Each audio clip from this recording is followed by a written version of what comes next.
मोक्ष नहीं देता, ध्यान रखना। गुरु मोक्ष नहीं देता, गुरु तुम्हारे कर्मों को नहीं हरता। हरने वाला कौन है? हर हर महादेव। गुरु तुम्हें रास्ता दिखाता है। गुरु का मायना है गुरु, यानी कि गु अंधकार, रु रोशनी, जो अंधकार को मिटा करके रोशनी दिलाए। तुम्हारे जीवन में रोशनी भी जगा दी, लेकिन तुम उस रोशनी में देखते हुए पथ के ऊपर अग्रसर नहीं हुए, कर्म नहीं किया, शुभ कर्म नहीं किया, गुरु के बताए हुए रास्ते पर नहीं चले, तो भी तुम शिवत्व को नहीं प्राप्त हो सकते। समझ आई कि नहीं आई? तो गुरु और सद शिष्य, सद शिष्य का मतलब जो गुरु की दीक्षा को ग्रहण करके उसका पालन करे, तभी उसको लाभ होगा। अगर वो ग्रहण कर लिया, ले लिया, लेकिन उसका अनुसरण नहीं किया, जो गुरु ने रास्ता बताया उस पर नहीं चला, क्योंकि वो रोशनी पैदा करेगा, वो तुम्हारी गति को तेज करेगा, लेकिन कर्म तुमको करना होगा। ये चौथा कृत्य जो भगवान शिव का ही है, सब में शिव है और सभी करने वाला शिव, कर्ता पुरुष एक ही है। और वो कर्ता पुरुष, वो अकाल पुरुष जो अजन्मा है, जो कभी मरता नहीं, वो भगवान शिव है। अलग अलग रूप में तुम्हारे जीवन में आता है और वो तिरोभाव, वो तुम्हें उठाता है, ये जन्म मरण के बंधन से उठा करके ऊपर लेकर के जाता है। और जैसे जैसे गुरु के मार्ग को अनुसरण करते हुए, सद शिष्य बनते हुए, इधर उधर भटकना नहीं, एक ही गुरु के शिक्षाओं का पालन, जो अनेक गुरु रखता है उसको कुछ भी नहीं मिलता। मिथ्यावादियों ने बोला, अरे अनेक गुरु होते हैं, मुझे भी गुरु बना लो, तेरे पास तो बहुत माल है, तेरे गुरुजी ने दे दिया है। ना ना ना ना, करे भगवान दत्त के भी तो इतने गुरु थे। भगवान दत्त का एक ही गुरु था। गुरु दीक्षा भगवान दत्त ने 21 लोगों से नहीं ली थी। जो भगवान की जीवनी है उसमें 21 लोगों से सीखा। गुरु ये बताता है कि तुम्हारे जीवन में जो भी कोई आए, उससे जो भी अच्छी बात है उसको सीख लेना। इसका ये मतलब नहीं वो उनके आसपास जो घटनाएं घटित हुई, भगवान दत्त किसी वैश्या के पास नहीं गए थे कि भाई मेरे को गुरु दीक्षा दे दो। भगवान दत्तात्रेय किसी चींटी के पास नहीं गए थे, मुझे गुरु दीक्षा दे दो। वो घटनाएं जो घटित हो रही, ये बताने का एक उद्देश्य था कि हर किसी से कुछ सीख सकते हो, लेकिन गुरु एक ही होता है और गुरु दीक्षा एक ही से ली जाती है, मंत्र दीक्षा एक ही से ली जाती है, अनेकों से नहीं ली जाती। समझ आए कि नहीं आए? तो वो भगवान और हर किसी का जो गुरु है वो लिखा होता है। जैसा तुम्हारे अंदर पवित्रता होगी, जैसा तुम शुभ कर्म करोगे, वैसा ही तुमको गुरु मिलेगा। जैसी तुम्हारी चेतना का स्तर होगा, वैसा ही तुमको गुरु मिलेगा। किसी ने पूछा, बाबा जी गुरु कैसा होना चाहिए? मैं बोला, बिल्कुल तुम्हारे जैसा होना चाहिए। जैसा तुम्हारा चेतना का स्तर है, वैसा ही गुरु मिलेगा तुम्हारे, वैसा ही मिलेगा। और जैसे जैसे चेतना ऊपर उठेगी,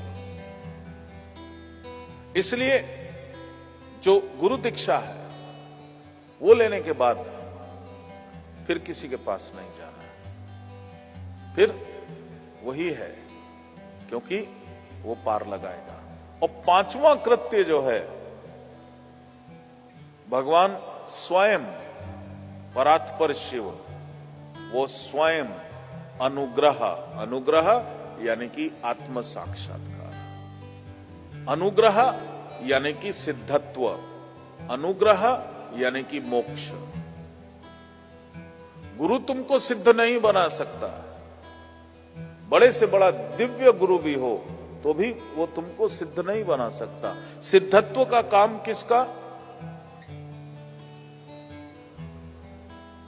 भगवान शिव, मां अंबा जी, ये उनका काम है। गुरु तुम्हारी को उंगली पकड़ेगा, वहां तक लेकर के जाएगा। गुरु जो है उसकी जीवनी को तुम देख सको, जैसा वो है एक आइडियल तुम बना सको, उसके साथ कनेक्ट कर सको, और कनेक्ट करते ही तुमको उसकी ऊर्जा प्राप्त हो तो तुम्हारे मन में आत्मिक शांति आए, तुम्हारे भीतर एक सेल्फ कॉन्फिडेंस आए। अगर ऊर्जा होगी तो आएगा, नहीं होगी तो कुछ भी नहीं आएगा।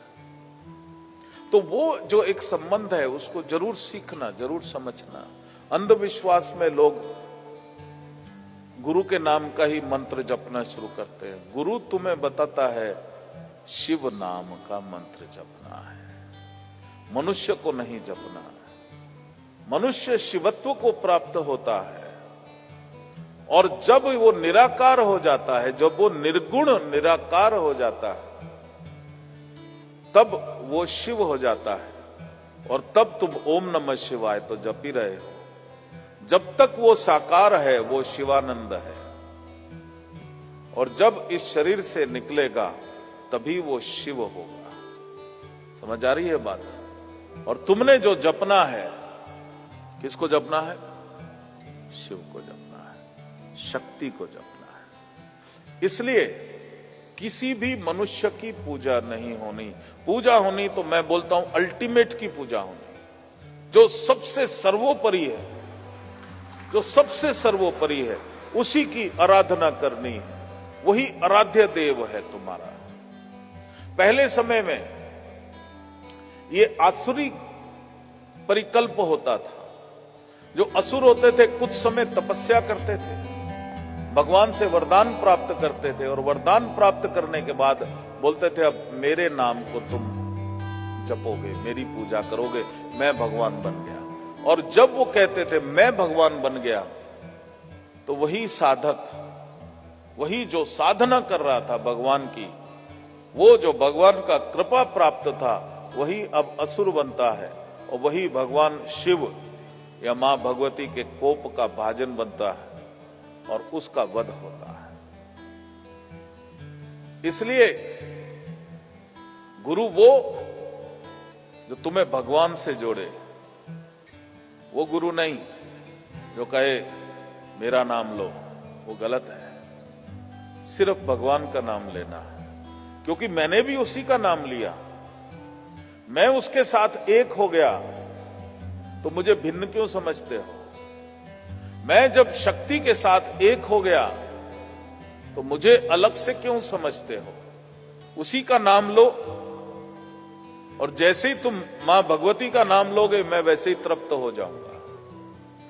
और अगर मेरा नाम लोगे तो आसुरी परिकल्प जागृत हो जाएगा। कभी नहीं करना, किसी भी मनुष्य को नहीं जपना। परमात्मा वही है, अलग अलग रूप में आ रहा है, और तुम्हारा जो फाइनल डेस्टिनेशन, जो आत्म साक्षात्कार की मन में इच्छा करे है, वो परमात्मा को ही जपना होगा। उसको तुम शिव योग में हो, अब तुम्हें ये पूर्णता ज्ञान होना चाहिए। मेरे से बोलते हो तुम भगवान शिव के अवतार हो,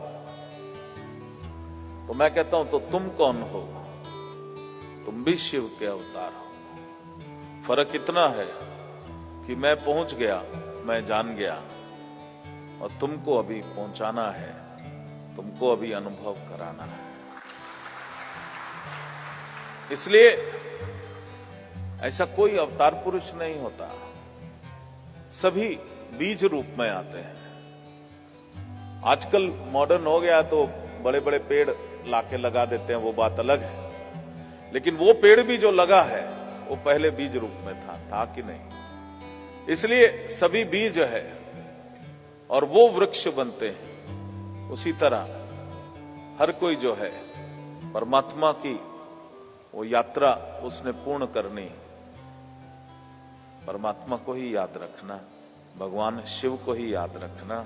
ये मेरा मैसेज है, ये मेरी टीचिंग्स हैं, ये शिव योग के सिद्धांत है। शिव और शक्ति और सिद्धत्व कोई तुमको दे नहीं सकता, गुरु मार्ग बता सकता है।